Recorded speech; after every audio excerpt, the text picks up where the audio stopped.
Hey Barb, hope you're having a great day over there. Wanted to send this over to you to follow up on our conversation around the job safety analysis process.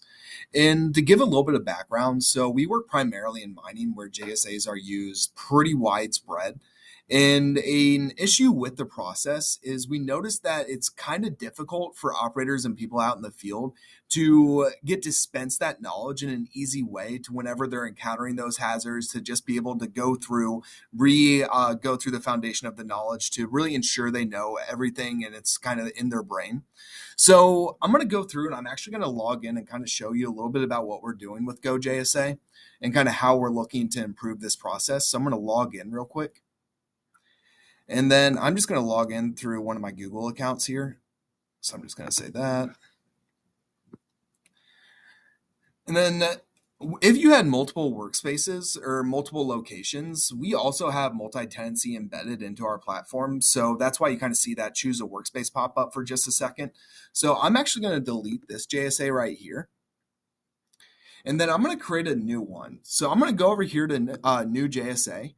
And then you'll see up at the top, we have AI generated JSA. This is really interesting. It's not how ChatGPT works. We actually use it as a AI assistant to help self-populate some of these fields. So say you wanted to bring an internal JSA over, you don't have to do a whole bunch of clicks and things. But we'll go down here and kind of give a high level overview before we walk through kind of creating a JSA and kind of how we help with the actual dispensing of that knowledge. So we have like the JSA name, job description, where it's located. So maybe you put like Northeast Laboratory or whichever location or section of the building the piece of equipment or the activity is going to be in. And then you can select categories and things like that. But what I'm going to do is, and don't hate me on this one, I use ChatGPT to just put together a quick JSA for me. So we can see here that we have a JSA for maintenance on a centrifuge in a lab setting. So I'm going to go here and I'm just going to copy this and paste it over into GoJSA. So we're going to go here, we're going to copy this. I'm going to go back to GoJSA. I'm back in the platform. And this is not the cool thing. It's just something that helps with making the JSA. I think the real value added is in the ability for operators to go and easily access this knowledge. So this is cool, but it's not the coolest thing just yet. So keep that in mind. So I'm going to say, can you create a JSA for the below? And then this is just what I had as an internal document. That is my JSA with the different hazards, outcomes, and controls.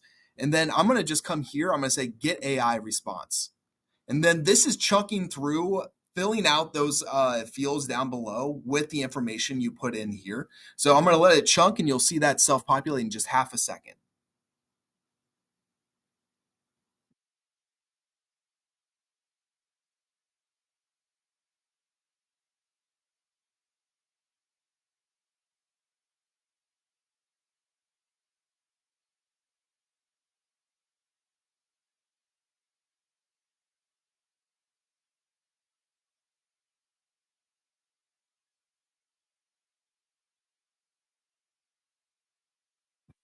And now you can see that below we have things like the JSA name filled out. So I'm going to say maybe centrifuge maintenance in here.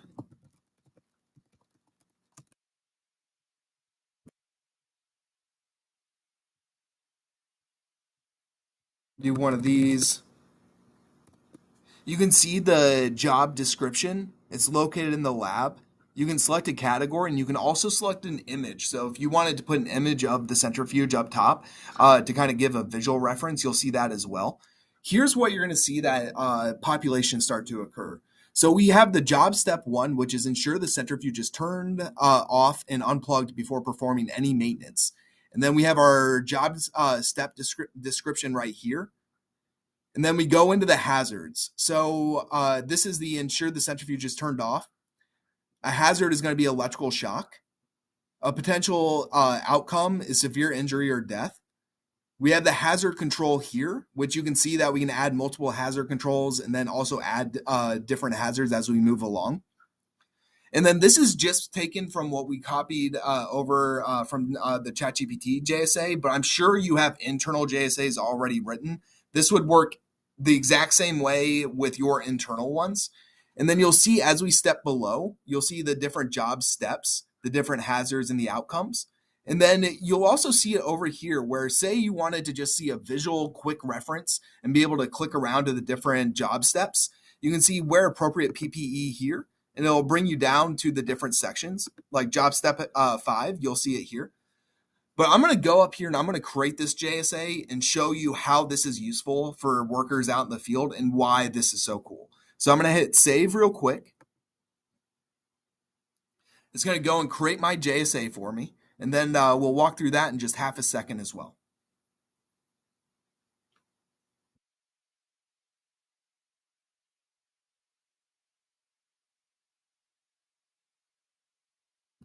And you'll see that we have our current JSA. So we have the centrifuge maintenance JSA, description, location of the lab, and we have this being built out here. This is the back end admin side. So this is where you're going to go and just put your JSAs in. Where this is useful is this QR code right here. So let me drag this out of the way. And if you have your phone handy, and I'm going to actually do it myself to kind of walk through it and kind of do it in real time. So I'm going to go and I'm going to scan this QR code with my phone. I'm going to click the link that pops up.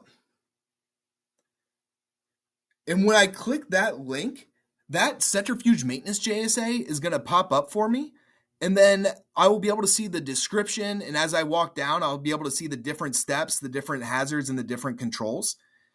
And what our plants are doing is wherever they have an area where it's like either they're doing maintenance on like high voltage or wherever a JSA is needed, they go and put a sign with this QR code up so that the workers can just go do a quick, bring out their phone real quick, do a quick look at it, and then before they go and do that operation, that information, that foundational information, is just right at their fingertips so that they don't forget to do something or that they keep safety really top of mind, really ensuring that we lower the probabilities of any issues occurring.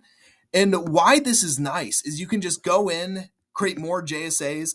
And right now, this is just like a little image icon. If you put an image in there, like of the centrifuge, then that'll populate here. And then as you keep going through, your JSAs are going to populate in your library. And it's just a really, really easy way to make sure that these JSA details are sent out to the field or people out in the field are easily able to access them. And we're seeing this take off in the mining field, but I saw that you're really in the weeds with the JSAs as well. And from speaking with others, I noticed that a lot of it is kind of centralized. And every once in a while, whenever somebody needs to go and kind of re up their knowledge on the JSA, just going through like I said, getting that foundational knowledge put in place to make sure that they don't just move too quickly or skip ahead of a step or something like that. They just put these QR codes by wherever that work is being done, and it just really reinforces that foundational knowledge for them. And I wanted to get this over to you because this is currently early access, and you being in the weeds of JSAs and safety and really that world, I wanted to send it to you because I think you could also see a lot of value in this or potentially get a lot of value out of this. But I wanted to send it over, just get your thoughts, hear your opinions, and just see where maybe we can make this better. Maybe we could have you also test it out, but we're really about community driven development here. So I wanted to get this over, kind of walk through what it looks like and kind of how this process works. But really going in and creating a JSA is just as easy as going here, say new JSA. You can put your JSA name, job description, location. Like I said, you could attach that image here of the work area or piece of equipment that they're going to be doing operations on. You can add your steps, you can add your hazards, and then you can add your controls. And this is what's populating that QR code. And then the second that this is submitted, a QR code is then created that can then be dispersed wherever you need it to be. But I'm curious your thoughts on this and really appreciate your feedback and also getting introduced. So appreciate you, Barb, and I hope you're having a wonderful day over there.